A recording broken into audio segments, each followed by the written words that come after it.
everyone. I'm Charisse Fortunato from Shovel the Sidewalk, and our podcast, Sidewalk Talk, has shifted to focusing on sharing stories of inspiration, information, education, or all of them, as long as it's helping at least one person during this pandemic. Today's story is from expert stylist Meredith Eustice from Chez Salon. Since none of us will be getting to the salon anytime soon, Meredith is here to help give us some haircutting tips. Now, full disclosure, before this podcast, she told me her number one tip is don't try to do it. But she is willing to give us a quick tutorial for those of you brave enough to try, as long as you invest in the correct tools, which she will go over with us. So these are specifically tips for boys or men's haircuts, and she has her son William here today to be our model. Thank you, Meredith and William. Hi, thanks for having us. Yes. So what should we be purchasing if we want to try this? Okay, so what I told you yesterday was you really can't cut hair with your kitchen scissors.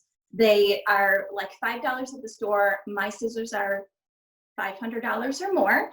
And what happens when you try to cut your hair with kitchen scissors is the blades push the hair out of the scissors. You can't even do it, especially if your kid's a swimmer or something with the chlorine like pushes the hair away. So instead of doing a straight cut, it's cutting upwards like this, and you're gonna have a super weird haircut. But for boys' hair or men's hair, you could invest in a pair of clippers, and that could get you a long way in these next month, or you probably haven't gotten a haircut in a month, so it'll be another month from now. Hopefully we'll be back by May, but who knows?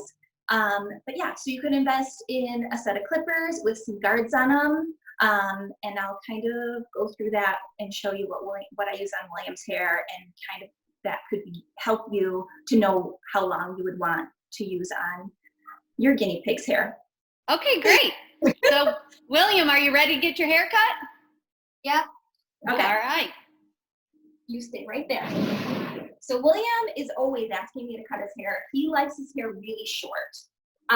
So this is, I know it doesn't look that long, but this is grown out for William, right, buddy?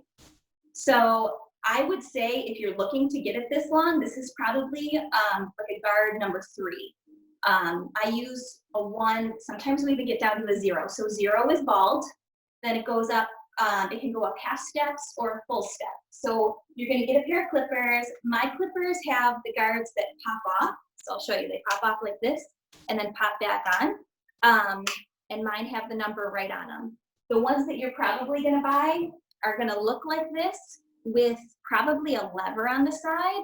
The lever, if you push it up, that gives you an extra half length. If you push it down, it's back to 0. And then it'll come with these guys that slip right on it that have the number on them as well.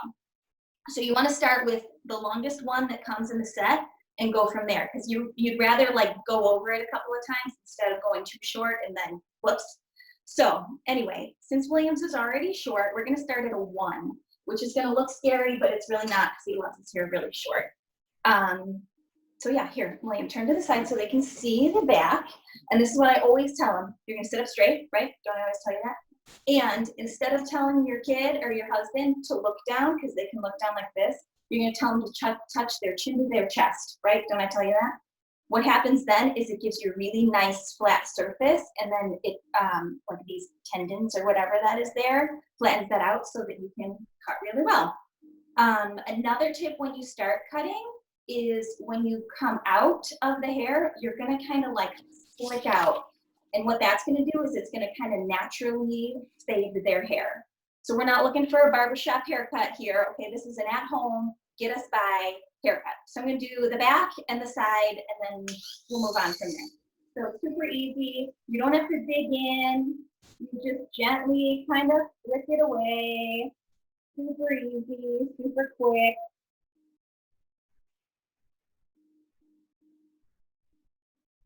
So you're gonna do this whole back. Hopefully you can hear me. You're gonna do this whole back while their head's down like this. Like this. Yep. Right. And then you're gonna have them look straight ahead. So you're gonna wanna go So William's hair is already gonna like quickly fade like this. But if their hair is really long, you're gonna want to stop that shorter one probably like just over this bone. You're gonna stop this shorter one, and then you can always put a longer guard on, and then do from here to there, like go over with the longer one where you started and go up a little bit further. You get to the side here. Yeah. And a little bit like this. So don't be afraid to move their ears around. That's what they're designed for. Like that. Yeah. Do this. Yeah. Yeah. Move the longer bits away. Get around the edges real good.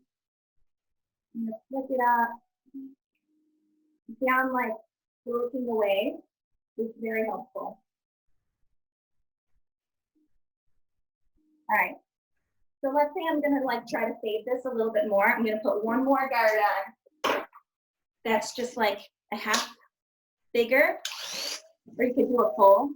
And then you're gonna go over that part where you started and kind of blend that together.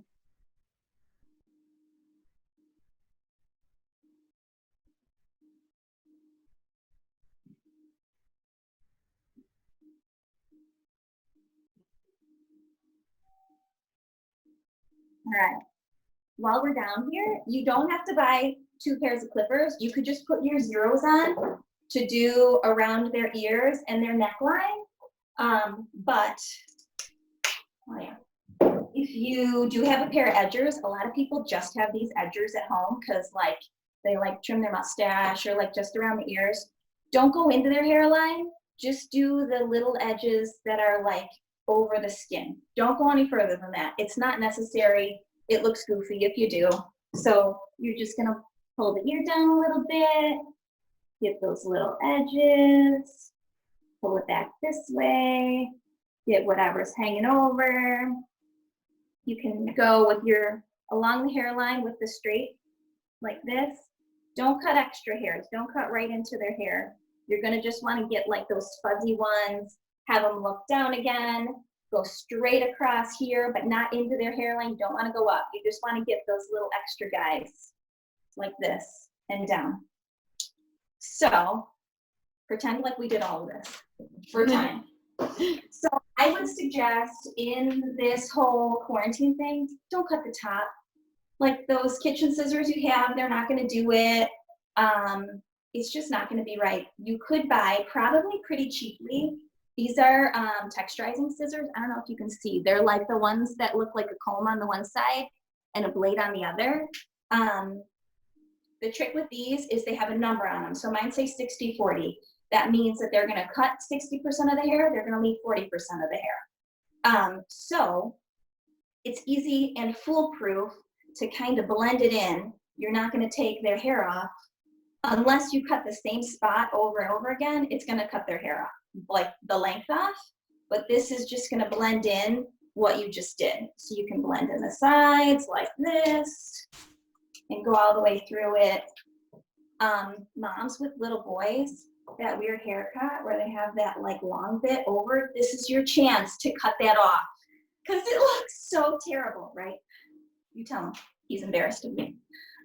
So yeah, that would be, I'm gonna do like the full haircut on him probably after we get off of our call, and then I'll post a picture on my Instagram, or you can post a picture or something like that. But I hope that's helpful. That's great. Thank you, guys. Yeah. I mean, thankfully I have girls, so I'm just leaving their hair alone. Yes, girls with thick hair too. I would not attempt to cut Jules's hair if I were you. Okay. So maybe tutorials on braids and fun ponytails. Stuff like that. Yeah. Okay, thank you so much, Meredith, for sharing. William, thank you for being our model. Sidewalk Talk is now focused on sharing stories of inspiration, information, and education with the hope of helping our community members get through this pandemic. So if you have a story or you know someone who has a story that wants to share, please reach out to us, shovelthesidewalk.com. There's a simple form you can fill out and we'll take care of the rest. We'll contact you and make sure your story gets out. I'm Cherise Fortunato, and this has been Sidewalk Talk.